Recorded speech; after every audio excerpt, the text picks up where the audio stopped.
솔직하게 대답해 보세요. 지난달 월급 통장을 보며 왠지 모를 허탈감을 느끼지는 않았나요? 분명히 돈은 벌었는데 계좌 잔고는 텅 빈 것 같은 기분 말이죠. 그건 착각이 아니에요. 지금 이 순간에도 당신의 돈은 보이지 않는 마법사에게 조금씩 빼앗기고 있습니다. 마치 거미줄에 걸린 나비처럼요. 오늘 이 영상에서 그 마법사의 정체와 돈이 사라지는 진짜 원리를 낱낱이 파헤칠 겁니다. 당신의 소중한 돈을 어떻게 지켜낼 수 있을까요? 자, 통계부터 보죠. 2023년 한국 소비자 물가 지수는 전년 대비 3.6% 상승했습니다. 한국은행 목표치 2%를 훨씬 웃도는 수치죠. 이게 무슨 뜻일까요? 간단히 말해 작년에 100만 원으로 살 수 있던 물건이 올해는 103만 6천 원이 되었다는 이야기입니다. 구매력이 줄어든 거죠. 여러분의 은행 예금 통장을 보세요. 연 2% 이자를 받았다 해도 물가가 3.6% 올랐다면 실제로는 1.6% 손해를 본 겁니다. 숫자는 늘었지만요. 여러분의 재산을 거대한 물탱크에 비유해 봅시다. 물이 고여 있는 동안 바닥에 뚫린 구멍으로 매년 3.6%씩 물이 새고 있는 거예요. 여러분은 열심히 일해서 호스로 물을 채웁니다. 그게 월급이고 투자 수익이죠. 하지만 구멍으로 빠지는 속도가 더 빠르면 탱크는 점점 비어갑니다. 사람들은 통장에 찍힌 숫자에 안도하지만 실제 구매력은 은밀하게 줄어들고 있는 거죠.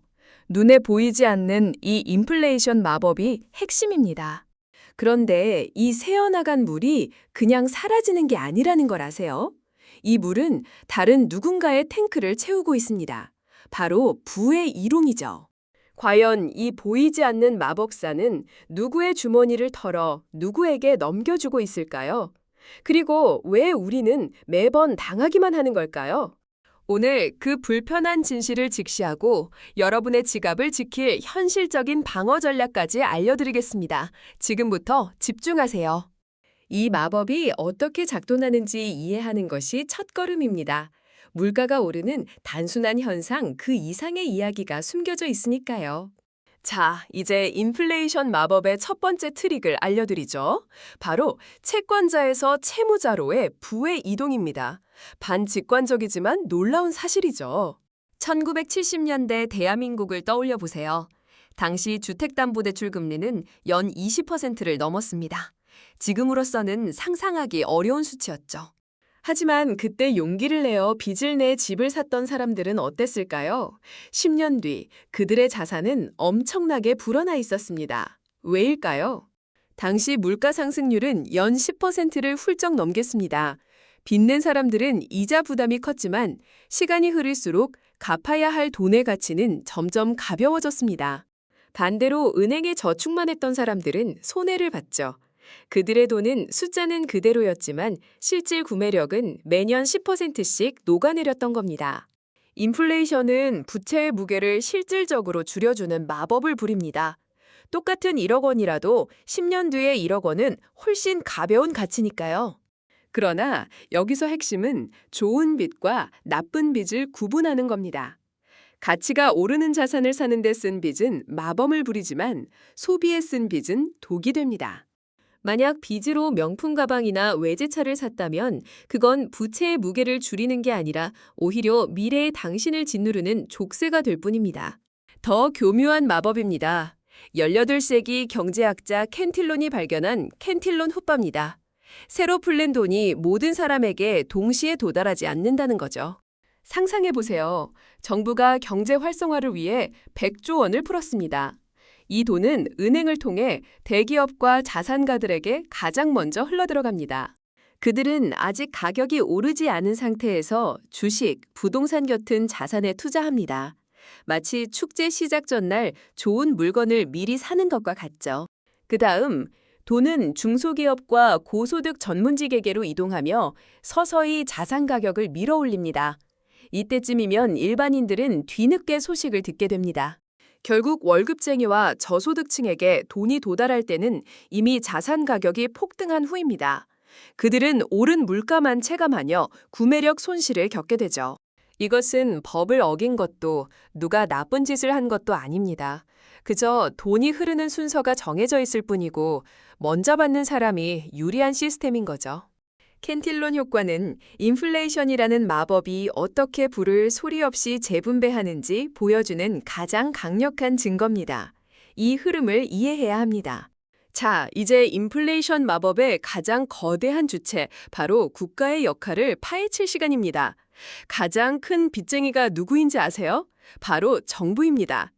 2024년 한국 국가 채무는 GDP 대비 55%를 넘어서고 있습니다. 1년 동안 벌어들이는 돈의 절반 이상이 빚이라는 의미입니다. 이 빚은 어떻게 갚을까요? 정부가 대놓고 세금을 올리면 국민적 저항에 부딪힙니다.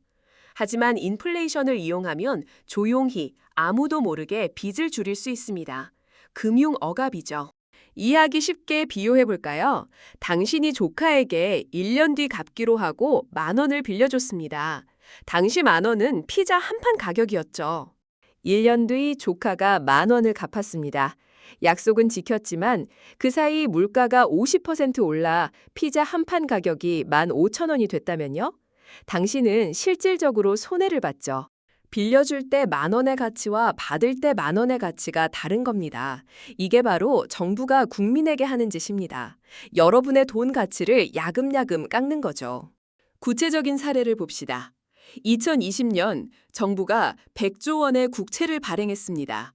국민연금, 은행, 그리고 여러분의 fon드가 이 국채를 샀습니다. 결국 우리 돈이죠.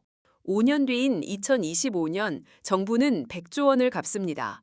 그런데 그 사이 매년 3%씩 물가가 올랐다면 5년 뒤 100조 원의 실질 가치는 86조 원으로 줄어듭니다. 정부는 명목상 100조 원을 갚았지만 실질적으로는 14조 원의 빚을 탕감받은 것과 같습니다.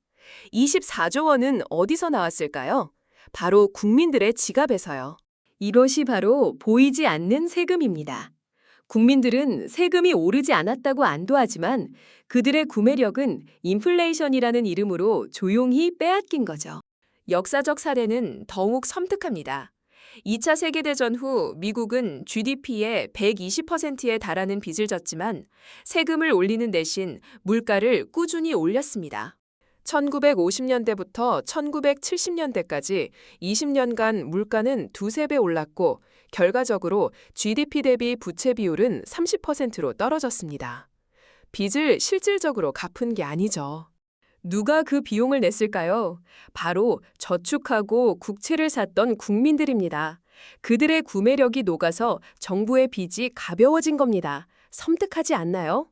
현금을 들고 있거나 예금만 하는 순간 여러분은 정부에 보이지 않는 빚을 대신 갚아주는 사람이 됩니다. 매일 조금씩 보이지 않는 방식으로 말이죠.